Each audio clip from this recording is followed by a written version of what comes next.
Зохиолч Стенүү. Хувь заяаны эргүүлэг 2 дугаар бүлгийн 4 дугаар хэсэг.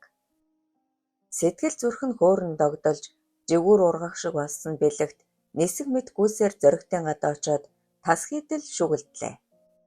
Зоригт ч удалгүй гүн гарч ирээд "Яав, юу болов?" хэмээн бовтноход бэлэгт гар зангинд цохих дур үзүүлснээ. Өдөр илүү өгснээ чинь шанг өгөх гэснээ боллоо. Оронд нь намуунаг ингэрт очоод хамт кино үзчих. Би амлчихсан юм аа. Гэхдээ очиж чадахгүй юм. Яагаад? Олон юм асууж хэрэггүй. Угаасаа очих шаардлагагүй. Чи үнэхээр намуунагаас болж байгаа юм уу? Болоод удаж байгаа үсттэй. Тэгвэл би тэнэгтэй л да. Яаж ч удсан болохгүй. За яв. Харанхуй болох нь өглөө үлзээ. Зоригтыг гайхшралд умбуулсаар үлдсэн бэлэгт гүйсээр гэртээ ирвэл гантуул эгчээс өөр хүн алга байв. Өө миний дөө гар авгаа. Эгч нь хоол хийсэн. Ээж дүүнэр хааж авъя. Наагц эгч чинь ирээдээ хан тур дагаж явна гэж уйлаад 2 хоноод ирнэ гэсэн. Бэлэгт тос нь асгарсан цовингаас 2 аягыг идэж орхиод цадсан бололтой гой хоол болжээ. Тааж мундаг хоол хэдгэлдээ гээд сэтгэл хангалуун инээхэд гантуул чи өнөөдөр нэг л өөрөө нөгөө охин чинь зөвшөөрч гисэн юм уу? Бараг л. Гэхдээ их сургуульд тэнцвэл үерхэн гисэн. Би өнөөдрөөс бэлтэнэ. Яасан хөөх юм бэ? Их чинь чадхаараа туслана. Гантуул бэлэгт 2 тэр жил вокзал дээр танилцсанаас хойш бараг л хуурай эгчдүүс шиг үе элен далангуй ярилцдаг. Өнөөдөр ч хин ярилцахыг хүссэн бололтой. Эгч нь дунд сургуульд байхдаа хөвгүүдээс захиа их авч байсан. Гэхдээ үерхэж үзээгүй. Харин дурлаж үзсэн. Даанч бүтээгүй. Гантуулагчээ. Охид эрэгтэй хүний юунд нэг татагддаг юм бол? Зан аашинд бас заримыг ухаалаг байдал. Одоогийн охид өөр болсон ч гэж мэднэ. Өөр болсон. Тийм ээ. Нийгмээ дагаад тэр гэхүүдээ сэтгэл гэхээс илүүтэй айж байдлыг хардаг болсон санагдсан. Жавзан маань тийм охин бишээ. Үнэхээр цайлган шудраг зантай. Мэдээж жавзан шиг охид зөндөө шүү дээ. Гантуул 2 шил пижүү задлаад хоёулаа сэтгэл хөдлөөд нэг л сонирн байна гэхэд бэлэгт ч татгалцсангүй. Хэдэн шилийг уучих бүү мэд. Найзуудтайгаа үе пижүү ууж сэм дарвиж алсан бэлэгт огцогцсонгүй. Гантуул их л хурдан халамзан амьдралаа харин уйлахад нулимстай нүд нь жавзантай маш төстэй харагдаж гэнэтхэн догтлож орхисон бэлэгт сэрэл хүсэлт автчихав. Эгэл даруухан атлаа энгийн үзэгсэлэнтэй гантуул эртнээс л нууц хүслийг нь асааж ирсэн. Гэтэл яг л жавзан шиг харагдаад юур болдоггүй. Цогтож муудсан гантуулыг оронд хэвтүүлэхдээ эргэтэн нь мод ултал хадуурчхад нэлээд тэвдүүлв. Гэвч зүрхэлсэнгүй. Орных нь урдуур ороо засаад тэсгэл алдтал зовоох хуйл тачаалаа барьж чадан хэсэг хэвцсний гараа зүтгүүлэн хүнжил завсраар нь шургууллаа. Яраглан амсгаадах гантуулын нимгэн цамцны цаанаас тавиах хөхөнд нь санаандгүй хүрчгээд гараа яаран татаад авчихв. Бүслээ барьж эсдэлээд гадаа гаран элдэв новш хадгалдаг пенлүү ороод баруун гараараа хуйл тачаалаа асгаж дөнгөлөө. Би ястаа муухай юм аа да. Ядарч зүдэрсэн хөнлөө гар сунгаж л байдаг. Гэж бовтонсаар ортол бэлэгтээ тумпун эгч нь бөөлчихнө гэх гантуулын адган сандарсан дуу хаджээ.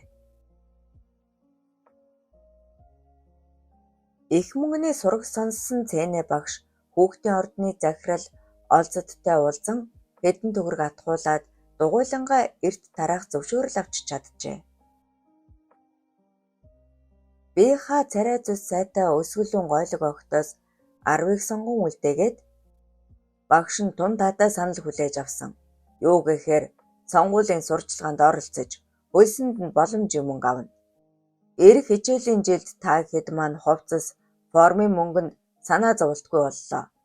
Аав ээжтэй сайн ойлгуулж хэлээд болно гэж шийдвэл шинэ бүжгээ шуурхаа бэлдээ гэжээ. Огтоос хэн ч татгалзсангүй. За сайн байна. Өнөөдөр оюуталчин ирж хувцсны хэмжээ авна. Далминд нь 2 ээлжийн бүжгийн хувцастай болчихно гэж найр тавиад бусдаас онцгойрон харагдах өндөр гойлог охинд хандан "Жавзан, чи гоцлон шүү. Тийм болохоор илүү сайн бэлд" гэлээ. Энэ жил 9 дугаар анги төгсөх Жавзан бүх юмараа бусдаасаа эрс ялгархаас гадна бүжгэнд маш их ав ястай охин. Тэд шинэ бүжгээ давтан зав чөлөөгүй бэлдэж байтал сайхан хувцастай 2 хүн орж ирсэн нь баян Сэргэлэн 2 байв. "Оо, дарга нар ирээ юу? Би хүүхдүүдээ сонгоод шинэ бүжгээ бэлдэж байна. Одоохон түр амраачгаад ирье" гэхэд баян гар занган зогсоогоод "Зүгээр, үргэлжлүүл. Бид 2 харъя" гэв. Уран гойлог биетэй уян зөөлөн хөдөлгөөнтэй охид үнэхээр гой сайхан харагдаж буй мэдээж. "Цэна маань их хичээж байна шүү. Бүжигч аятайхан юм." Огтоос харцаа үл салган хэлэх баян луу нүд ирмэх Сэргэлэн "Бүжиг нь гоё юу? Огт нь гоё юу?" гэд инээлээ. "За чи өөрөө ч ялгаагүй гөлөрч гисэн байж. Аль нь гоё л байна. Ялангуяа тэр гоцлоод байгаа охин." "Тийм байна. Бусдаас эрс ялгарч байна. Бид нар шиг хөгшин хүмүүст ийм огтол ирж хүч хайрлах юм да. Би бүр биш ирчихлээ." Бүжиг дуусгаад баян Сэргэлэн 2 алга дачин баяр хүргээд "Ёстой мундаг, аргагүй л Цэнэ багш юм аа. Их таалагдлаа. Хэдүүлээ энүүхэнд байдаг аятайхан хоолтой ресторанд орж оройн хоол идье. Ярих ч юм байна" гэцгээв. Хоол эдэнгээ шил архи тойруулан Цэнэг нэлээд халаасны эцэст баян их хинуур царайлан "Танай охид үнэхээр ав яслаг юм. Ялангуяа гоцлол бүжигчин охин их таалагдлаа. Хаанхын юу хүүхэд вэ" гэлээ. Цэнэд мөнгө л бодогдож баянгийн ийм л зүйл хүснэ гэдгийг таамаглаж байсан болохоор өгөх хариугаач бэлдчихсэн байв. "Дарга, Жавзан маань миний унган шав. Илүү дутуу ааш зангүй даруухан охин. Ар гэрэнж хангалуун амьдралтай. Би танд өөр охин "Хэрэггүй. Жавзан гэл сонирхож байна. Охины хөөрхөн гоё биетэйд биш. Миний эртний дурсам шиг сэтрээсэн болохоор л" Сэргэлэн ярианд оролцсон. "Цэнэ, чи буруу ойлгоод авшгүй наа. Манай найзын анхны хайртай нь их төстэй харагдсан бололтой. Ер нь хүн бүрийн зүрхний мухард мартагдахын аргагүй дурсамж байдаг шүү дээ. Чи баян даргад танилцуулж өгвөл бүр дотн суулж чадвал мэдээж гар татахгүй" гэлээ. Яг энэ тухай л хүсэж суусан Цэнэ "Би оролдоод үзье. Тэртээ тэргүй сурчлаганд оролцох болохоор аяндаа танилцсан. Түр хүлээч" гэд найр тавин мишээжээ. Эсэлтийн шалгалтанд чамдан бэлдэж эхэлсэн жаргалд зав чөлөө тун баг байсан ч жилийн өмнө танилцсан үе тэнгийн хөөрхөн охиныг хайсаар олж чадлаа. Найрсаг зантаа атлаа их л чанга хатуу санагдах охинтой уулзахдаа "Би жилийн өмнө чамайг анх харсан.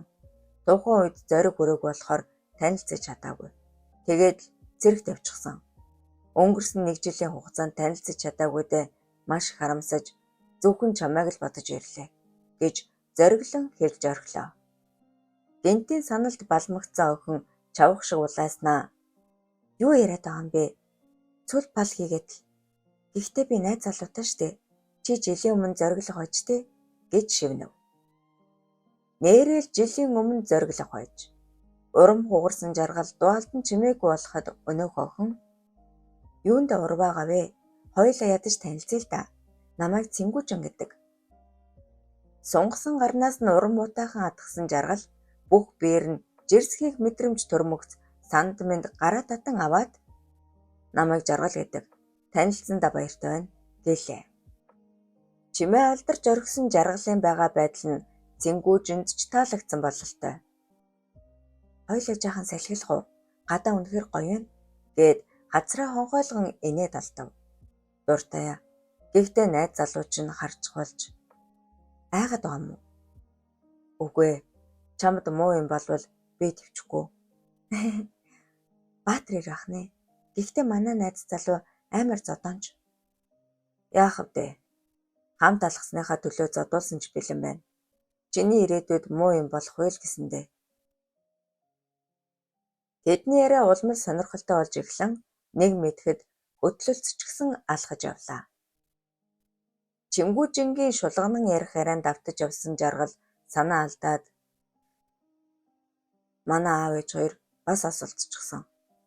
Аа маань таны аав ээж хоёртой нэг аймаг өөр нэг сум юм байна. Нэр юу? Чи очиж үзэж байсан уу? Эхний удаа очисноо сайн сандаггүй юм аа. Хоёр дахь удаа очихдоо аймгийн төв ороод л ботсон. Тэгээд хотод ирээд л тийм юм болчихсон. Амар юм бэ. Аа маань би томтой их хүчтэй хүн байсан гэдэг. Гэтэл мотоциклоос унаатал. Цэнгүүжингийн дуу сулран хоолой зангирахад жаргал яхаа мэдэхгүй мөрлөн тэврээд тайвширтаа. Бүх юм сайхан болно. Чамд ядаж ээж чинь байгаа шүү дээ.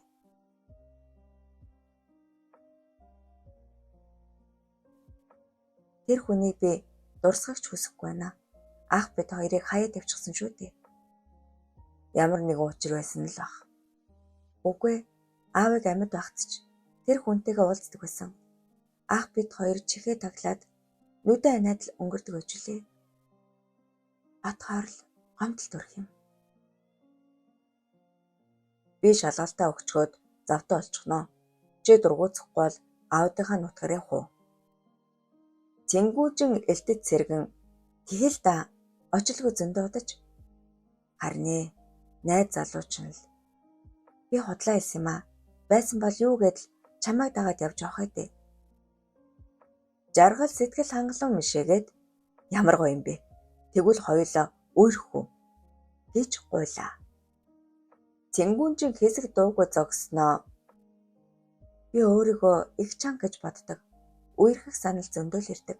Шууд л үгүй гэдэг байлаа. Гэтэл чи өөр юм аа. Бид хоёрын хувь заяа хамт зурагдсан юм шиг санагдаж байна. Чамайг зөвшөөрөл би насан туршдаа үнэнч байж хайрлан халамжилж чаднаа. Юун ч том амга гард юм дээ.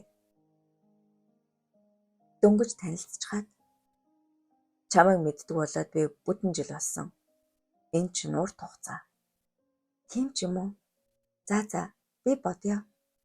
Өө энэ манай авга эмээгийнх. Бид хоёр хоёулах амьдардаг юм. Ах чинь ээжийн шинэ нөхөр нь ажилд оруулсан гэсэн. Хөдөл яваа сурагтай. Харанхуй болоод автобус зогсчихож чи яаж харах вэ? Үйчхнэ. Маргааш орой хүрээ дэрээ. Цэнгүүжин ахаад л бодол бол зогсноо. Эсвэл манад хончих юм уу? Эмээ дургуцахгүй. Жаргал сандрын шилээ майжснаа. Би юу? Жаахан санаа зовоод. Нөгөө зориг зурагч нь хааччихавэ. За орё зүгээр. Цэнгүүжинд хөдлөгдөн хашааруу норсон жаргалын зүрх сэтгэл хайраар бэлхэн холын мөрөөдөл думбан хөөр баяраар халхин бэлхэн байваа. 4-р хэсэг төгсөв. Хувь заяаны эргүүлэг 2-р бүлгийн 5-р хэсэг. Сонгуулийн сурчлагын нээлт эхлэхэд тунд өгчээ. Аавынхаа гол өрсөлдөгч нарыг судлан хийзээ олж чадаагүй даян аргаа барахтаа нэр төрдөн сэв сулгагаар арга сэтэж эхлэв. Ирчүүдийн нэг гэмн сайхан хүүхнээс буцдаггүй явдал. Албан тушаал өндөр хөрөнгө мөнгө ихтэй даян ирээдүй бүрхэг авиастаруу загвар өмсөгч дуучин жүжигчин бүсгүйчүүдээс хэдийг сонгон илгээж өвөр түрээнд нь шургуулж амжлаа. Шантажлах баримттай болж чадсан даян энэ тухайгаа ав дадуулгаад та санаа амар ажиллаа эхлүүлээ. Би танай ажил дээгүүр нэг хэсэг очих боломжгүй шүү. Шалтгааныг та мэдэж байгаах. Гэхэд баян духаараа хялам хийн харснаа. Чи сонгуул өнгөртөл тест үзээрэй дээ. Янжин гаргалж байгаад 2 хүүхэдтэй нь хамт фото зураг авахулмаар байна. Дараа нь хүснээ хий гэжээ. Аавынхаа санааг ойлгосон Даян дахиад 1 сар тис хэрэгтэй боллоо. Үсэж шунаж зүтгэсээр эхнэрээ болгосон Янжин эдүгээ тавьд өгсөн авгаа болж хувраад сэтгэгдэл төрүүлэхэ болсон. Салъя гэж хэдэнтэй оролцсон ч ямар нэгэн том зүйл алдчих юм шиг санагдаад чадаагүй. 3 жилийн өмнө Янжингийн том хүү хотод ирж Даянж саймшран угтаад өөрийнхөө ивэл даван хөдөө цөлж орхив. Гэтэл өнгөрсөн жил бага охин цэнгүүжин ирснээр Даянгийн санаа сэтгэлийг бүр мөсөн ургуулж орхижээ. Ээж шигээ чилгэр өндөр биетэй хөх өгзөг сайтай хөөрхөн охин. Гэртээ байлгах санаатаа янз янзаар үтсэн ч ээжтэйгээ ганцхан удаа ирж уулзсан цэнгүүжин тэднийг нэг нүдэрээ ч харалгүй яваад өгчээ. Даян цөхөрсөнгүй. Араас нь сэм тандан үеийн залуустай уулзаж учрах нь хэмээн хорсон мөрдсөн ч охин дэндүү журамтай нэгэн байж санаа намарчээ. Элдвийг утсаар гэртээ харсан Даян ихэд саймшран инээд алдан "Хонгор минь, ажлаас яасан эрт ирэв? Хоёулаа гадуур холлох уу?" гэж саймширхад Янжин юу ч хэлсэнгүй цай яглан өгчхөөд ном шагаагаад суучхав. Даян дүрс хийсэн ч тэсэх ёстойгоо ойлгон бие бариад "Аавын сонгуулио тухгүй эхлэх нь гэр бүлийн зураг хэрэгтэй гэнэ. Би цэнгэлийг хөдөөнөөс дуудчихсан. Харин цэнгүүнжин чи аргална уу даа" гэж аятал зассан айдуу зөөлөн дуурав. "Чиний төрсөн хүүхэд биш дээ. Яаж нэг гэр бүл гэх вэ дээ? Гэхдээ чи бид хоёр албан ёсны эхнэр нөхөр. Өнгөрсөн хугацаанд чамайг би юугаарч дутаагаагүй. Хүүхдүүдээ аваад ирэлгэсэн. Чи дургуйтсан. Би чамд сэтгэлдээ энд ирээгүй. Чи л хүчилсэн." Даянгийн уур омог оволзон угсгийн босоод хөргөгчөө удлан шилээр нь архи өнтөрснөө. "Мөс шиг сэтгэлтэй авгаа юм аа. Би зөндөө төвчлээ. 2 хүүхдэд чинь муу юм болно шүү" гэж хашгичин Янжин чадлаараа эсэргүүцэн хэрэлдсэн ч архины хундаг агаарт эсгэрэн золтой толгойг нь хаг цогчгсонгүй. "Мөн алуурчин." Янжин санаандгүй хэлсэн үгэндээ бантан цааш ирэхтэл чинэртлээ ууралсан Даян харайлган ирээд "Өмх игээ чи юу гэсэн бэ? Хэн алуурчин юм?"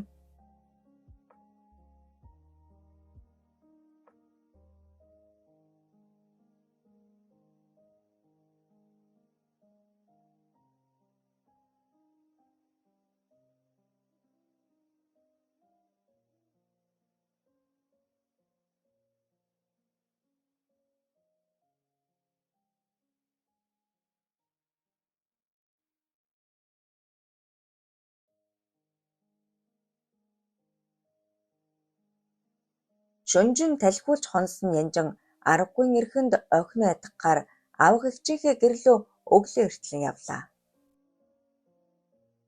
Зоргио чангалах санаатай уусан Пижүүн гэнэтхэн дотор муухай оргуулан ходоодоо эрэхтэл бөөлцсөн гантуул нурууг нь дарлан санаа тавих бэлэгтийг өөрөө л зориглохгүй бол хүү зөрөхлөхгүйг нь ойлгожээ.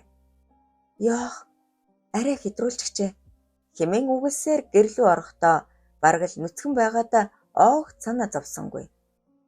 "Эгчээ, дотор чинь зүгүр болов уу?" "Тэглээ. Одоохон амаа угаадах юм." Угаалтурлуу тонгойх гантуулын альман өгзөг нэмгэн сарпанчгны цаанаас нэвт гэрэлтэх хагаад эгцэлж харахаас имээсэн бэлэгт орлуугаа шурган хэвтээд өгөв. Гантуул амаа угааж дуусах бололтой шуугтан нэрж гэрэл унтрааснаа "Яа, толгой эргээд" гэснээ бэлэгтийн дэргэд суун тусаад "Газраар хэвтвэл яадаг юм бол" гэснээ унтаад өгөв. Хамаг биел нь халуун шатан хүсэл тачаалтаа автаж орхисон бэлэгт нэг мэдгэтэл зайчлан хэвтээд хүнжлөө нөмөрөгчгсөн байх нь тэрэ. Гантуул унтагч дүр эсхэн хөлбөрснөө гараа зүтгүүлэн хүзүүдэхэд зүрх нь амаараа гарчих дөхөн цохилж өөрийн ирэхгүй өөдөөс нь зүтгэжээ. "Бэлэгтэй. Битгий хэдийгээр ёс бус үйлдэлч гэлээ энэ бүхнийг нууцлж чадвал нэг удаа болно. За, эгчигээ уучлаарай. Өөрөөсөө бараг 20 дуу залуухан царайлаг хүү татагдсан 40 иргэм насны бүсгүйг бурхан өршөөх үзээ. Насандаа баймгүй чирэг чанга биетэй гантуулын зөөлөн арьс бомгор хөх тааламжид үнэрт нэгэн тавтаж орхисон бэлэгт дээр нь гараад шунаглан үнслээ. Гантуулын сэрэл хүсэлж туйлдаа хүрэн асжээ. Бурхан минь намайг өршөө.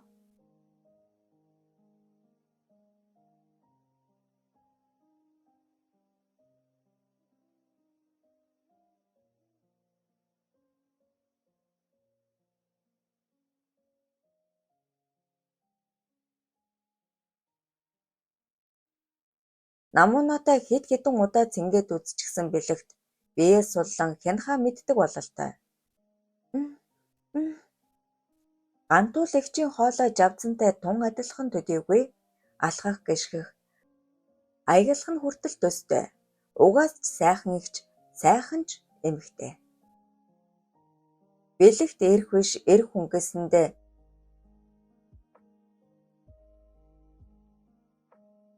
өөрөө ч цэгэн шингэнээ харавчхав. Бурхан минь ямар гоё юм бэ? Гантуул анх удаа л Иремийн цэнгэлээс таашаал авч үзсэн нь энэ. Бүсэл тачаалд автан ёс бус зүйл үлдэж орхисондоо санаа зовнин энгэр заамаа хумхихад бэлэгт гарнаас надхаад эгчээ та санаа бүү зовоорой. Дүүнч бас хүссэн. Маш гоё юла. Энэ шүнийг эхний бас эцсийнх гэд бодчихъя. Би өөрөөсөө ч нууж явнаа гэж шивнэлээ. За тэгье. Гэхдээ би илүү хүссэн. Зориуд пиж худалдаж аваад чамайг хүлээсэн юм. Анх таныг вокзал дээр хараад л сонирн болж байлаа.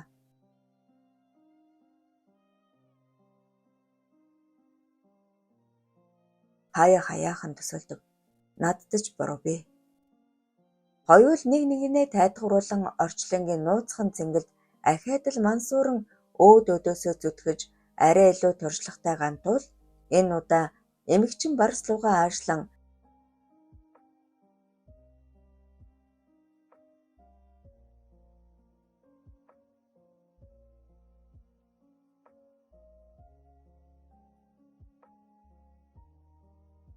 эрч хүчээр дүүрэн залуу хүүгийн сэрэл хүсэл огтхон ч буурсангүй. Ижиж эмээх нь баг багаар буурсаар сүүлдээ үеийн хосууд аятай Иремийн цэнгэлд шунан умбаж үүр цайхтал хоёул сая сэх ярьжээ. Насны зөрүүтэйг эс тооцвол хин хэнийг нь буруутгаад ч яах вүлээ.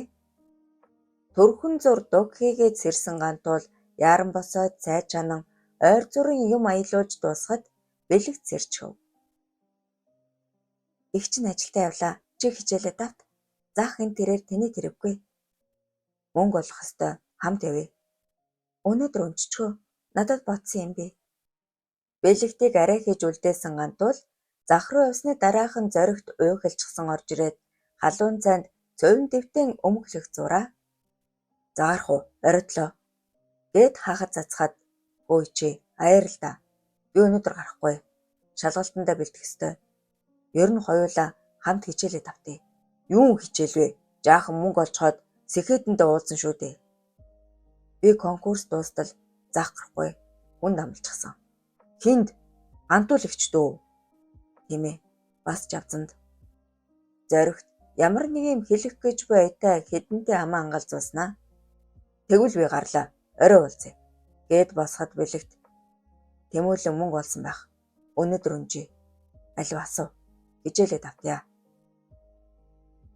Зоригт толгоогоо илд сууснаа. Би маргаашнаас олё. Өнөөдөр зайлшгүй зах гарах ёстой. За явлаа шүү. Орой уулзъя. Гэчгээд хариуц сонсолгүй гарч одлоо. Сонсгол муутаач ааш алдам цэнгүүн жингийн эмээ хөл алдан цай хоолоор дайлах зураа. Нүүдэндээ галтай сэргэлэн хүү байна. Айл нутгов гэж хэрэгт орлов. Эмээ манай самях гинэ. Та аав ээжийг нь айгүй бол танина. Йоо, хэний хүүг нь? Эмээ дахин лавлан асууж чихээд өхүүлэн гэлжисээр байв. Дуугаан жаргал хоёрт нууцлах ёстой нууц бий. Гэвч цэнгүүжинд худлаа хэлэх ёсгүй. Аавыг нь гантур, ээжийг нь бүжин гэдэг байсан юм аа. Эмээ дахин лавлаж цэнгүүнжин дамжуулан хэлэхэд "Хэнгинэ бурхан минь." Эмээ аяхтай цайгаа алдаж унгаад хоёр гараа сарвайн жаргал руу өмөлцөн зүтгэлээ. Цэнгүүнжин дүрлийтэл ширтэн алмаарч жаргалж гайхширч суудал "Чи чинь амьд байсан юм уу?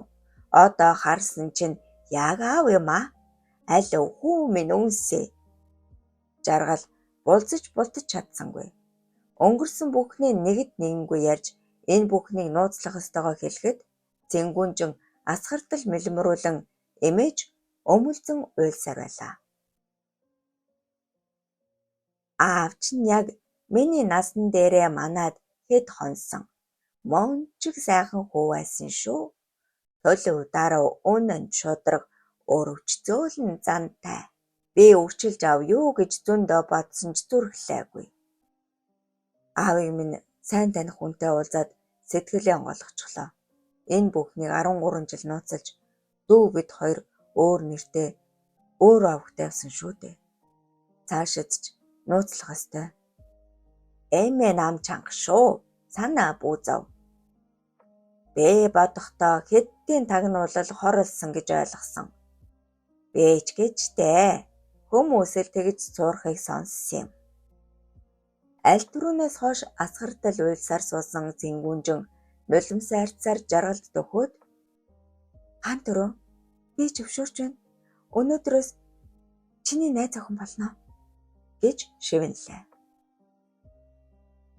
Аль хэдийн бүх учрыг гадралсан эмээ баруун орны урдуур гудас хаян ор засаад "Сайн хүний өр сайхан ч хүү байна. Охин минь хайрлаж халамжилж аваарэ" хэмээн шивнэсээр байв. Жаргал алмаарч цэнгүүнжин ичимгүрэн юу ч эсгэлэн суусаар байх үед эмээ "Цогтаа хэвтэй. Та хоёр уучрах гэж өрөө өгсөн хүмүүс.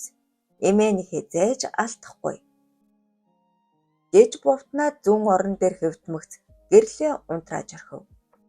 Жаргал шуугтан амьсгаадад сууснаа. "Заавал ингэх албагүй. Чи орон дээр хэвтчих. Би газраар." Цэнгүүнжин юу ч хэлсэнгүй хувцаа нэмгэлээд хүнжил рүү орчхоод "Зүгээр дээ хэвт. Би чамд итгэж байна" гэлээ. Гэнэтхэн бүх зүйл тис өөрөөр эргэж орхисонд гайхах, баярлах зэрэгцэн гадуур хувцаа тайлаад чичирсээр орлоо орсон жаргал цэнгүүнжингийн биед хүрмэгц улам бүр сандран салгаллаа. Цэнгүүнжин ч дэндүү их зориг гаргасандаа бантан тагдуугүй хэвцээр байв. Бүтэн жил мөрөөдөн санаж зүүдлэн дурлаж ирсэн үзэсгэлэнгүй охинтойгоо уулзаж үерхэх басан төдийгүй нэг орон цуг хэвтгэн сандарч балмагтахаас аргагүй зэ. Цэнгүүнжээ чи унтчих уу? Үгүй. Би чиний нөгөө зориг зүрх чинь яачхав? Нэрээ тийм ойхон хүүхэд ингэж зориглож байхад би салгалаад. Жаргал зүрхээ жангалан гараа зүтгүүлсээр тэрхэд цэнгүүнжин шуугтан налаад ирэв. Халуун амьсгаанд хазар төөнөн хоёр хөхөн чээж гжигдэнэ. "Хаан дөрөө, өө нэрээ ингэж дуудаж болохгүй. Гэхдээ жаргалаас өөрөөр дуудмаар байна. Энэ нэр миний найзыг санагдуулаад надад ч эвгүй байдгийг. Тэгвэл би чамайг хаанхүү гэж нэрлэж болох уу? Арай л том нэр үгүй юу? Чи миний хаанхүү биш юм уу?" Тийм ээ. Харин би чамайг үжин гэж дуудъя. Ээж минь нэртэй төстэй юм. Болно. Хаанхүү? Чи хүсэж байна уу? Юуг? Таныг гэдэг нь цаазаа унтъя. Тас төврөлдөн унтсан шинхэн хосууд гайхалтай гой зүүдэн думбсаар өглөөдөө залгахад аль эртээ боссон эмээ "Амралтын өдөр шүү дээ. Унт. Эмээ цай чанчхаад энүүхэн дэлгүүрлүү явчихаад ирье" гэв. Цэнгүүнжин өндөлцөн "Бид хоёр яваад ирье. Та хэрэггүй" гэсээр өндийхөд жаргалж даган босжээ. 5 дугаар хэсэг төгсөв. Хувь заяаны эргүүлэг 2 дугаар бүлгийн 6 дугаар хэсэг. Аавга эгчиндээ дөхөх тусам зүрхшин алхаан сарах янжин нас ахиж гундаж буйгаа анзааран өөрийн ирэхгүй шимширч байлаа. Эргэж бодох тусам зөв гэж бодсон бүхэн нь буруу байсныг мэдэрнэ. Ам нээж хэлэх зүйл маш их байсан ч Даяангийн араатлалаг төрхөөс айснаас гадна өөрийнхөө нэр төрийг бодохдоо л дуугараагүй. Энэ хэвээр явбал хүү охин хоёрынх нь хувь заяаж буруу тишээ эргэж мэднэ. Бодолтой дарагдан алуурхан сажилж яваад авга эгчийнхээ гудмаар орсноо анзааран бие цэхэлдэл охин нь өндөр залуутай хөтлөлцөөр хашаанаас гарч цааш алхаж одохыг харж хав. Цэнгүнжин маань хинтээ ийм ирч шүү. Гайхширсаар гэрт орвол авга эгч нь их л баяртай угтаад аашгүй чи хүрээ идэрлээ. Сайхан мэдээтэй. Нөгөө хүү амьд байч шүү дээ. Дүүнж амьд гин. Манай Цэнгүнжин дурлчихсан юм байх. Энэ ёстой хувь ёроол гэж ирээд л минь дусны хариуж үгүй дурж өгнүүлж гарлаа. Эгчээ, авга эгчээ. Та яар л да. Юу ч ойлгосонгүй. Сонсгол муутай авга эгч нь хэд хэлүүлсний эцэст урт амьсгаа аван уужраад болсон явдлыг цэгцтэйхэн ярьж эхэлжээ. Саадасгаран урсах нулимсаа барьж ис чадам их шиг янжин "Үүн ингэж шүү" гэсээр суун туслаа. "Үүн байлгүй яахав. Би бүр уймраад бас баярлаад." Хашааны хаалга дуугаран охиных нь цаваа цолгиун дуу хадаж хичнээн аз жаргалтай байгааг нь мэдэрсэн янжин нулимсаа арчин "Нээрэл хувь ёроол юм байна. Одоо алдаж болохгүй. Гантүр намайг тэнгэрээс харж байгаа. Миний төлөө хүрээд ирсэн хүн шүү дээ" гэж шивнэж амжлаа. Охин нь ээжээ харан царай нь хувирж араас нь орж ирсэн хүн нээрэл гантүр дүрээр байх нь тэр. "Бурхан минь, хантүр эгч дээр янжин чинь." Ухаан санаанд нь бүр төөрхөн санагдах өнөөх сайхан эгч дүрээрээ сууж байв. Янжин эгчээ. Жаргал тэсгэлгүй мэлэмрүүлж Цэнгүнжин янжин хоёр даган асгаруулж нэг хэсгэл бөөн уйлаа майлаа боллоо. Харин нулимсаа одоо болцгоё. Хоёр хүүхдийнхээ ирээд өгөөдэй. Алив янжаан мах ирч. Хантүрдөө хоол хийж өгнө гэх авга эгчийн дуу хадаж сая сэхэрцгээв. Болсон явдлыг сонсонгоо үе үе жаргал руу нухацтайхан ажих янжин сая л итгэж эхлэн нулимсаа унгаж сууснаа. Эгч нь бүхнийг ойлголоо. Энэ бүхэнд миний бурууч бий. Цэнгүнжээ, охин минь сонс. Ам нэвэл өөшгнэ гэдэг дээ гэд санаа алдснаа. Талигаж дотн найз Даян нь их атаархдаг байсан. Уг нь тийм хүүхэд байгаагүй. Амьдралын үртэд талигачаас хол дутуу хоцрох тусам зан аашна өөрчлөгдсөн байх. Гэд хэрхэн яаж дарамтлагдаг байсан тухай нэгд нэгэнгүй ярьж өгөөд би талигачийг асуудалд оруулахгүй гэж хичээхтэл буруу алхам хийсэн. Ийм хүний үс урт ухаан богино гэдэг үнэн. Сүүлдээ үр хүүхдүүдтэй ч тоогдохоо боллоо. Гэж дотор бүгшсэн бүхнээ хэлж дуусгаад Цэнгүнжин ухсгийн ээжээ тэврээд "Та тэр адгийн навчнаас салчгал та. Ах эмээ дөрвүүлээ амьдрч чадна штэ. Бас ханхүү манч байна." Ханхүү.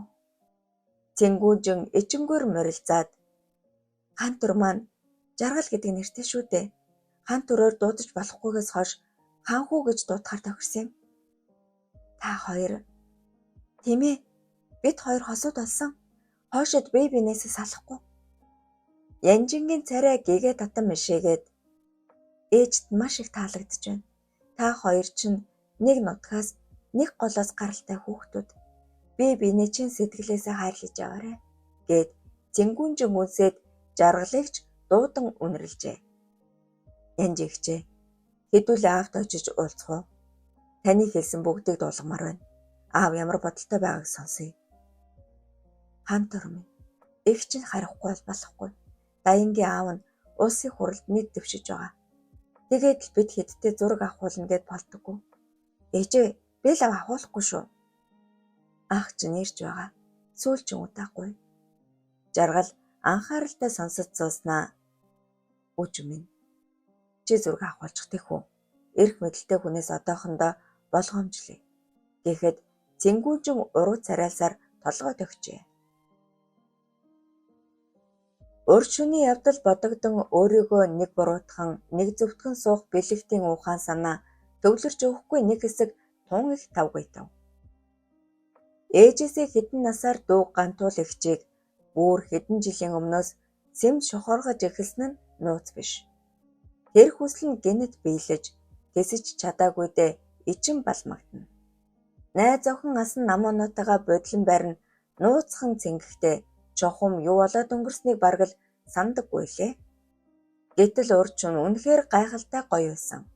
Бодох тусам анхаарал нь сарнин, өсөл тажаал нь шатаад болдоггүй. Гэл хархан үстэй хасын цагаан царайтай дүүтэй хөөрхөн жавцанд ухаангүй дурлсан атлаа өөр тийш хазааж орхилоо. Гэмшил, гутрал бас хүсэл тачаал. Өсвөр насны хүү уучраа эс олон үүлгэрдэж сууснаа. Хичээлээ давтах худлаа юм байна. За хорой. Гэж бувтнаад хувцлаж зогсдол бодлыг нь таасан мэт харах урдаараа бижигнэн орж ирсэн зоригт бэлэгтээ баларсан шүү. Гантуул эгч дээрэмдүүлч гэж. Юу? Хаана? Ялт кинотеатрын тэнд. Бэлэгт сандминд гарч гүйх зураа. Эгч тэнд юу хийж явсан бол чи яаж? Ламбард орсон л гэсэн. Тэгээд дэлгүүрлөө явж байгаад л. Юу ч эс ойлгосон бэлэгт харах урдаараа гүйсээр автобусанд суун ялалт кинотеатр дээр буугаад цагдаад мэдгдсэн бол тэмээтэй хэлц дээр байгаа гэсэн. Тэдний цагдаагийн хэлцийн үүдэн дээр очтол өөдөөс нь уруу царайлчихсан гантуул гарч ирснээ уйлчих шахан эндээс явъя холдъё гэд урд орон алхлаа. Зам хөндлөн гараад сандал бараад нь суусан гантуул 500,000 төгрөгс суулуулчихлаа. Одоо би яана хэмээн уйлагнав. Маш их мөнгөний тоо сонссон бэлэгт зоригт хоёр зэрэг уулга алдсан ч гантуулын шаналсан царайг хараад дууга хурааж өвгүүдийн гайхшилсан царайнд хариулт болгон надад нэг сувдан даруулга байсан юм. Гэхдээ минийх биш. Би эзэнт нөхөх санаатай олон жил нандин хатгалсан. Гэтэл халтчихлаа. Үе мөрөн жижигнэн уйлах шахан өмөлцөх гантуул сувдан даруулганы тухай товчхон ярьж өгөөд намайг үрчилж авсан ээж аав хоёр маань өөд болохынхаа өмнө энэ түүхийг ярьж өгсөн юм. Төрсөн ээжид маань өгсөн тэр хүн өдөөд 60 гаруй насны хүн байх ёстой. Өөр хүүхдүүд нь ч байдаг бах. Гэтэл би тэр үн цэнтэй зүйлийг ламбард нь тавьчихл байдаг. Гэхэд бэлэгт өндөлзөн нүдээ гэлзуулаад эгчээ та санаа бүүзав. Зоригт бид хоёр сонгуулийн сурчлаганд явна. Мөнгө өрөхгүй цуглуулж байгаад даруулгагдаа нь буцааж авч өгнө. Та бүүл гэлээ. Тийм шүү. Манай найз хэдний аавын найз нь их хурл нэт дэвшиж байгаа. Бид нар их мөнгө олно. Хэмээн зоригт ч дэмжлээ. Гантуул нулимсан арчин инэв хэлээд та хоёрт бүрэн хувцас авч өгөх санаатай л ийм юм хийж эхлэв. Гэхдээ амьд хүн аргатай гэдэгтэй уруу цуугаад явцгаая. Гэд өндийхэд бэлэгт баруунтай тонгох нарлуу сарвчлан харснаа. Зоригтой чи ихтэй хамт явчих. Би сэхэдэндээ уулзчихад араас ч очие. Гэв. Чи жавзантаа уулзах гэдэл дэмрээд байгаа ч дээ. Явгал дээ. Та хоёр хоёул явсан ч болно. Их ч ганцаараа харчихнаа.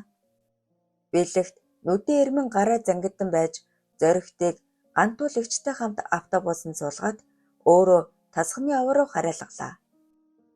Ашгүй тэмүүлэн ирчихсэн хүлээж чадан хол гэж бай. Бэлэгт мэндийн зөрөөгүй мөнгө өтөө юу олов хэмээн амьсгаадан асуугаад тэмүүлэн гайхшран юундаа сандраа бай зоригтой. Тэр яах вэ? Мөнгө өтөө. Үтсээ. Хэд яах гээд байгаа юм бэ? Чухал хэрэг гараад байна. Хэлдэ. Урьдчилгаа 600,000 төгрөг өглөө. Бас хүн нэмж ажилуулах мөнгө ч өгнө гэсэн. Алив 500 надад өгчих. Үнний 200 штэ. Дараагийн мөнгнөөс нь би авахгүй. Зоригттай хоёрын 400 дээр нь чи 100 зээлчих.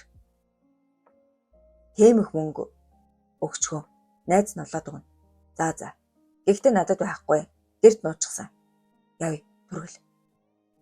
Тэмүүлэн гэрлүүн оруулчихад тэсэж чадсан сүйдэрлэж суудал шинэ үеийн жип машин орцны үүдэн шахуу зогсоод дотроос нь сэргэлэн өмгөөлөгч бууснаа.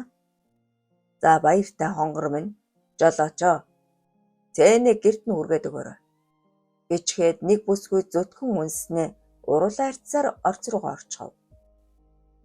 Тэмүүлэнгийн аав яхаараа юун хүн бэ? Ээж нь лав биш. Бэлэгт харагдахаас болгоомжлон сагалгар мөчөртэй модны араар нуугдан бовтон сар байв. Нууц самраг гэдэг юм болов уу? Ямар сони юм бэ? Хөөе бэлэгтэй, юундаа хүсчихвэ? Явъя.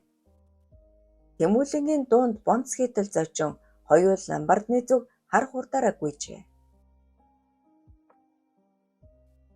Баян даргад эхнэр хүү хоёроос нуур хамаатан садан бараг байхгүй.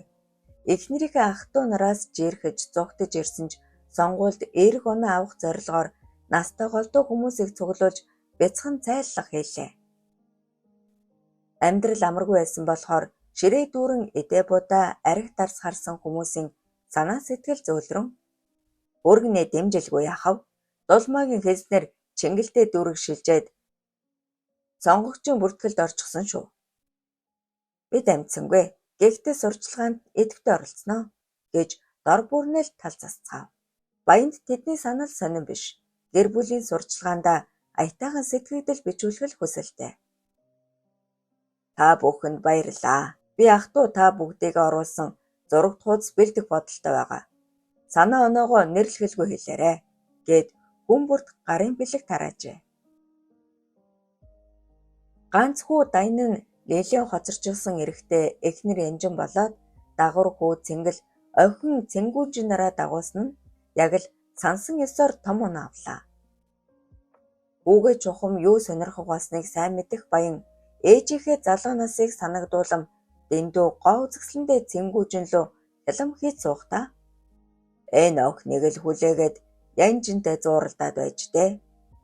Бэр маань болчихвол сайхан л байна гэж эхнэртэй шивгэнээд бэр хүү хоёр маань хүүхдүүдтэйгээ ирчихлээ. Нөгөө зурагчид сэтгүүлчдийг дуудаарай. Гэсээр өндөөж том алгасаар цэнгэл цэнгүүнжин хоёрыг элгэмсэх дотн үнсээд авчээ. Ганцхан зураг даруулах болцолтой ирсэн цэнгүүнжин дотроо маш их яарч байсан ч үлээхээс өөр сонголтгүй болжээ. Хэд хэдэн янзаар зураг авахсны эцэст Даянгийн гэр бүл сандалд суухад зурагчин охин аавынхаа талд хүү ээжийнхээ тал зогсоорой. Уухаастаа илүү дотно. За энэгээрээ гэгчлэн янз янзаар баахан зураг дарлаа. Даянгийн гар үе биенд нь шүргэлхийг эхэндээ тоогоогүй сүүлдээ зориуд юм шиг санагдаж эхэлсэнд хэрдхэн имэж орхисон цэнгүүнжин ээжээ би явлаа. Гадаа ханхуу хүлээж байгаа. Гэж шивнээд гарах гэтэл даян элдэг төрх гарган инээмсгэлсээр дөхөж ирээд манай цэнгүүнжин яасан ч өндөр болов. Яг л ээжийнхээ залуу насыг санагдуулж байна. Сурлага өндрөө. Амралт эхэлсэн биз дээ. Өвөөгийнхээ сонгуулийн сурчлагаанд оролцох хэрэгтэй шүү. Хожим чамд хэрэг болно. Гэвчлэн 77 юм урсган мөрнөөс нь адгалаж байлаа. 10 гарсан энжин аав эгч маань нас дээр гарсан. Сонсгол нь муудаад бүр таг болчихож охин маань санаан заваад гэтэл цэнгүүнжин эмээгийн би тараагаа би авлаа гэчгээд хариуц сонсолгүй гарч одлоо. Өндөр гойлог нуруутай дээр эм хүн болгон заяагаад байдаггүй том хөх өгзөгтэй цэвэрхэн хөөрхөн цэнгүүнжин дэндүү дур булаам харагджээ. Нүдэнд нь хуйл тачаалын гал зурс хийсэн ч төдхөн бие барьж чадсан даян цэнгүүнжин гадаадд сургуульд явуулъя. Хэдийгээр надтай дотн биш ч эрх биш эцгийн юм болохоор санаа зовхол юм. Гэхэд янжин үл мэдгхэн толгой тогсноос өөр юм хэлсэнгүй. Цэнгүүнжин яаран гарч гүйсээр жаргал дээр очиод яах шаал дэмээ ирлээ. Худал дүрээсгсэн хүмүүс л байна. Явъя гэж шулганаад сугдан алхлаа. Зүгээр дээ. Хэд зайгаа аваад юм. Надад энэ гөргөл их сонирхолтой санагдаад байгаа. Би бас орох уу? Үгүй дээ. Чи огт хамаагүй. Чиний хэлдэг зөв үү? Даян ахын харц үйл хөдлөл нэг л сонио. Цэнгүүнжин үйлэлэг чичрэх шиг болоход жаргал дотнчлон дэврээд гэж миний хэлхийг анхааралтай сонс. Эргэж харж болохгүй шүү. Яава? Хүн дагаад байх шиг. Гэхдээ үгүй ээж мэднэ. Хоёлоо болтыг. Яаж? Цэнгүүнжин айсан бололтой улам шахан зүдэг гэд жаргал сэвхэдэл өргөн тэврээд гэнэтхэн зам хөндлөн гараад гүйчихв.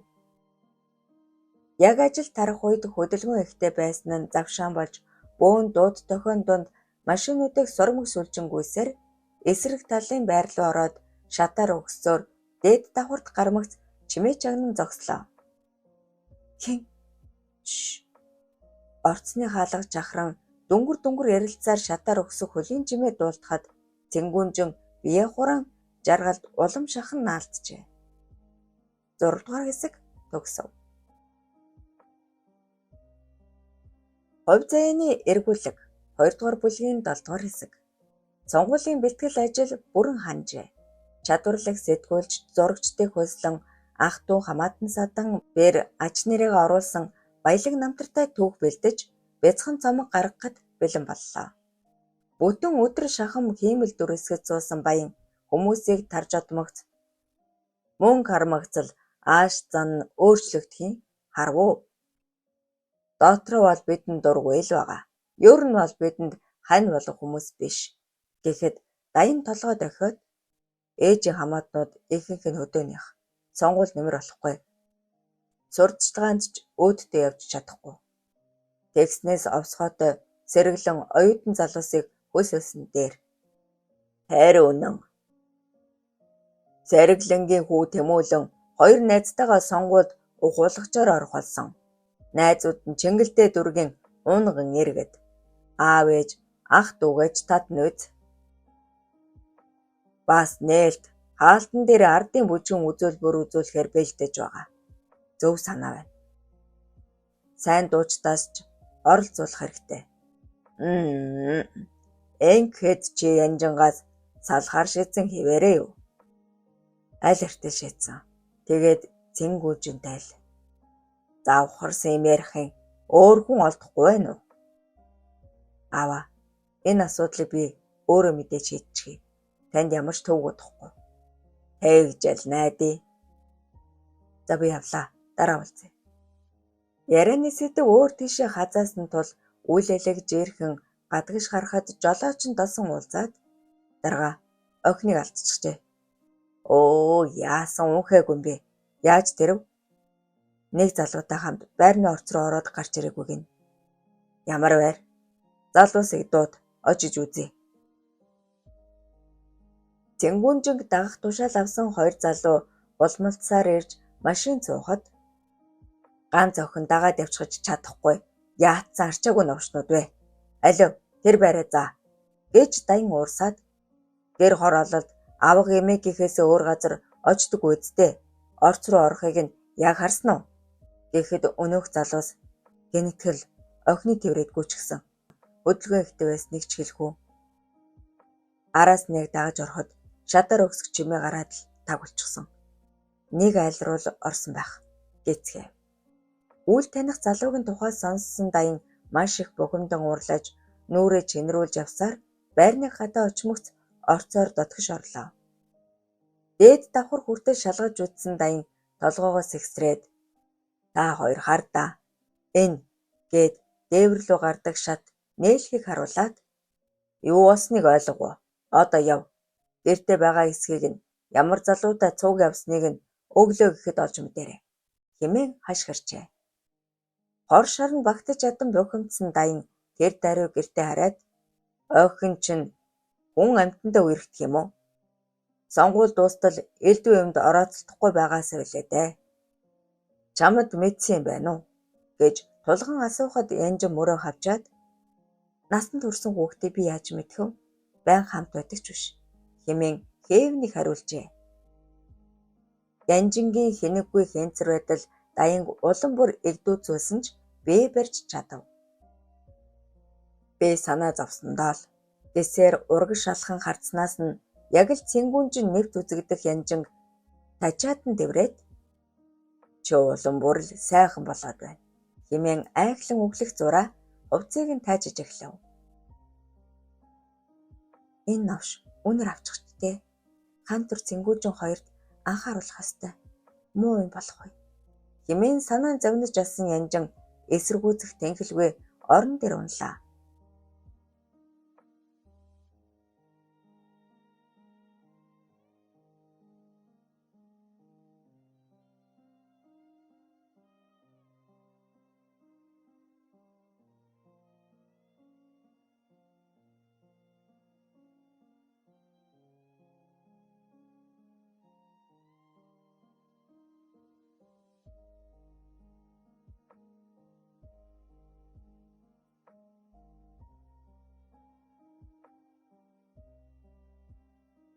Эремийн цэнгэл гээжийг олон жилийн өмнөөс мартаж өргөсөн янжингийн хувь заяа чухам өөрөөс нь шалтгаалan ийхүү гудамжигтайгаар эргэж одсны бурууг хэнд ч тоохгүй лээ дээ. Дээврийн нээлхийгээр дамжин зэрэгэлдээ орцоор дугтаж чадсан жаргал цэнгүүнжин хоёр мөрөө буруулан гүйсээр гэртээ дөхмөгт сая уужран амьсгаа даран зогсцоолоо. Цэнгүүнжин цээжээ даран түгэлцтэл амьсгаадан байснаа. Бид хоёрыг хэн дагдаг байна? Ямар учиртай? Даянгаас гарцаагүй. Чи өмнө нь анзарч байгаагүй юм уу? Үгүй. Эсвэл ээж маань санаа зовоод гуйсан болов уу? Харин нэлтэй. Би учрыг нь олж дөнгөхгүй л байна. Хоёулаа гэрт оръё. Тэднийг ороход лууханаас өрхөн байсангүй. Дүү хааж авэ. Юу ч юм шимтэн уншиж суусан луухан харааныхаа шилийг доошлуулан харснаа. Төөрөө өхөн бэлэгт ирээд л хамт гарсан. Чамтай таарсангүй юу? Гэд цэнгүүнжлөө гайхан харвал сайн байна уу та? Хэмээн ичингүрх охиныг хөдлөн урагш алхсан жаргал. Аваа. Энэ миний найз охин. Нэр нь Цэнгүүнжин гэлээ. Луухан сандран босоод гэнэтхэн юу дуулгадаг хүүхэд вэ? Алив сууцхаа аав нь хоол халаа гэд хөнгөн шингэн хөдлөн юм хум аялуулж эхлэв. Цайлж хоолсны дараа жаргал амныг аваа. Энэ охин аавын нутгийн хүүхэд. Аавга эмээдэр аав очдөг байж гэд мэдсэн бүх зүйлээ ярьж өглөө. Луухан нулимс зэлгнүүлэн өмөлдөж сууснаа. Болж дээ. Үүний сайхан үрсийг бурхан харж үтсэн бололтой. Бинээ хайрлаж яваарай гэд хоёуланганд босож үнсээд та хоёр даруй өхөн хөдөө яв. Цогцлыг олж уулзаад сайн ярилц. Тэндээс л бүх юмны гогцоо гарна гэв. Яг ингэж бодож алсан жаргал толгой дохиод цаашид хүлээд суухус л алга. Харин шалгалтай яхав. Бас унаа. Аав нь зогцуулнаа. Бэлэгч жавзан хоёр яачхва. Та хоёр гараад ирээч. Өргүүлэн чинь нэг зүйл үзүүлмээр байна. Гадаа гармагт жаргалыг сугдан тэрсэн Цэнгүүнжин. Танай аав яасан сайхан аштай хүн бэ? Намайг төрсөн охиноос өөрсгөө хүлээж авлаа. Гэхэд жаргал инээд алдснаа. Танай эмээ ээж хоёр ч гэсэн надтай төрсөн хүү шиг хандсан шүү дээ. Тэгэхээр хоёулаа заяаны хосууд бололтой.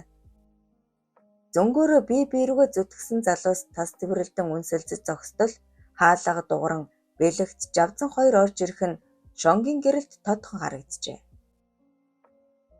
Ерөөлөөр учирсан хосууд. Бүх зүйл учир авцалтайтай уялдаа холбоотой байдаг аж. Бэлэгтийн эгчид юу тохиолдсныг бүгд л анхааралтай сонслоо. Би найзаасаа 500 мянган төгрөг аваад ламбард очисон ч эзэн нь 1 сая төгрөг гээд халгаасангүй. Яах вэ?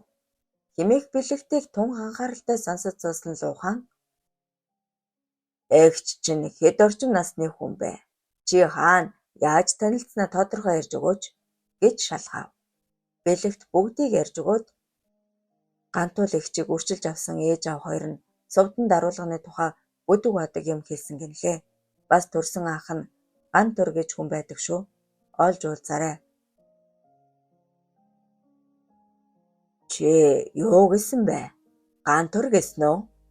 Луухан уулгалдан орилон босоод "Буурхан минь, энэ үнэн бол та хоёрын төрсөн ав эгч мөн байна. Мөн байна" хэмээн бовтнаад "Энэ өдрөөс хойш амь нэгтээ яваарай. Жаргал, чи бэлэгтэд мэдэх бүх зүйлээ зааж өг. Хувь заяа бидний тал руу иргсэн ч дэндүү том саадууд байна" гэжээ. Юу ч ойлгоогүй жавзан усан нудаллан бэлэгт рүү зүтгэж цэнгүүнжинж алмаарсан хэвээрээ жаргалд наалджээ. Луухан урт амьсгаа аван хэсэг сун уужраад "Та дөрөвт нэг зүйл үзүүлэхийг хүсэж байна. Би өөрөө жорж үзэлгүй төвчж ирсэн. Алив жаргал, бэлэгт хоёр энэ дороожийг хуулаад орхи. Түргэл" хэмээн их л догдолсон янзтай өгүүлжээ. Нэгэн жарныг бараг л илээж яваа буянг гаднаас нь харахад бүх зүйл нь тэгшэрсэн азтай ир гэж хэлж болох ч тийм биш. Амьдралын бүхэл даваа нухчаанд ялж ирсээр өдий зэрэгтэй хүрсэн сайхрыг тун ноцтой асуудал зовох болсоор удаж байгаа. Улсыг хуралд нэр дэвшсэн ч энэ бүхэнд шууд хамааралтай. Хүүгийнхээ утга учиргүй гэж хэлж болох байц амьдралд сэтгэл гундуухан явдагч газар дээрх ганц үрээ яалтай билээ дээ. Шөнө өрөө болсон хойно гэртээ ирээд чаддгаараа эхнэртэй уураа гарган "Цаад эргүү чин цэнгүүнчэндээ суух ингэн. Халахын охид хүүхнүүд хаданд авирчаагүй л байлтай" гэсээр лонх арх гарган суухад дулмаа цайд өхөөснээ. Нас бид хүрсэн хүнийг яалтайч үлээ дээ. Анхнаасаа л янжтай суулгах ёсгүй байсан юм. Нөхөр сүдэр нь үхэж өргөдчихсөн бэлэвсэн эмэгтэйн жатга хараал туссан биз. Ер нь лам хараар явбал яасан юм гэж учирлав. Хаа очиж эхнэр нь их ухаалаг. "Наадах чинь зөв санаа байна. Гэхдээ сонгуул өнгөртөл намжим ажиглая. Чи элдв юм бөө хэлээрэ" гэд ундахтай архиа хүндэрж орхиод орлуугаа салгаллаа. Гэвч нойр нь хулжжээ. Өнөртний дурсамжинд нэг мэдгэтэл автаж орхисон баянгийн нүдний өмнөр гурваар сүлдсэн урт гэзгэндээ совдон даруулга зөөсөн үзэсгэлэнтэй бүсгүй тодроод ирэв. "Доолгор минь, чи надтай гэрэлсэн бол үүдээд амьд сэрүүн байх байсан чинь билүү" хэмээн бодож өнгөрсөн бүхнийг нэхэн саналаа. Багшийн дээд сургуулийг дүүргэсэн баян хотод үлдэх боломж байсан ч зөрүүдэлсээр нутагтаа иржээ. Гэвч хүсэн мөрөөдөж явсан долгор нь хүнтэй суусныг дуулаад золтоол амиа хорлцчихсангүй. Сумын даргын жолооч жүгдэр гих нуруулаг өндөр бахин биетэй үйдингийн залууг хичнээн муухай хараад яаж чадсангүй. Ногоо тарихаас эхлээд 9 жорын ажил хийдэг нас дээр гарсан аав ээж хоёртой хуурай агсамнан "Та хоёр сүй тавиад өгчихсөн бол ийм юм болохгүй. Ядуу гуйлахчин өргөмөл энэ тэрээр нь дуудаад ойртуулаагүй. Дэтэл" хэмээн орилж чашгидсан ч бүх зүйл нэгэнд өнгөрсөн байжээ. Шарлахаж гомрохсон баян аав ээж хоёрынхоо хүслээр дулмаа гих эгэлж жирийн бүсгүйтэй гэрлэж нэг хүүтэй босноо даян. Чухам юунаас болсон юм бүү мэд дахин хүүхэд заяасангүй. Даргын жолооч жүгдэр байнга л хоолоор явах тул ихэвчлэн эзгүй. Нууцхан хүсэл тачаалтаа автсан баян хэд хэдэн удаа долгоор дээр гүйж хөрсөн ч үнэнж журамтай бүсгүй яахан ойртуулах вүлээ дээ. Гэвч баян цөхөрсөнгүй. Гаднаа багш мэрэгжилтэй эхнэр хүүхэдтэй төвшин сайхан дүр эсгэвч дотроо үзэгслэн төгс долгор бүсгүйг шунан тачаадж явсаар тэр нэгэн шун эр нөхрийг нь эзгүйчлэн гэрлүүр мираажээ. Жүгдэр ээж хүү хоёроо аваад аймгийнтэй явчихсныг сайн мэднэ. Саад болох хинч байхгүй. Гэрийнх нь гадна хөрмөгц шил архинаас үлдснийг нэг амьсгаагаар хөнтөрж орхиод хашаа даван орж явчихав. Амгалан нойрсож авсан долгор сандран гэрлээ асаагаад "Хөөе, хин бэ? Яаж байгаа ч нинв? Хаалга үдээвдээд" хэмээн орилсон ч хүссэндээ хүрэхээр нэгэн чийчихсэн айхлах баян үгийн солиогүй дайран эмзэг түрхэн бүсгүйг умхан тэврээд бурман улаан уруулнаас нь хүчлэн оджээ. 7 дугаар хэсэг төгсөв.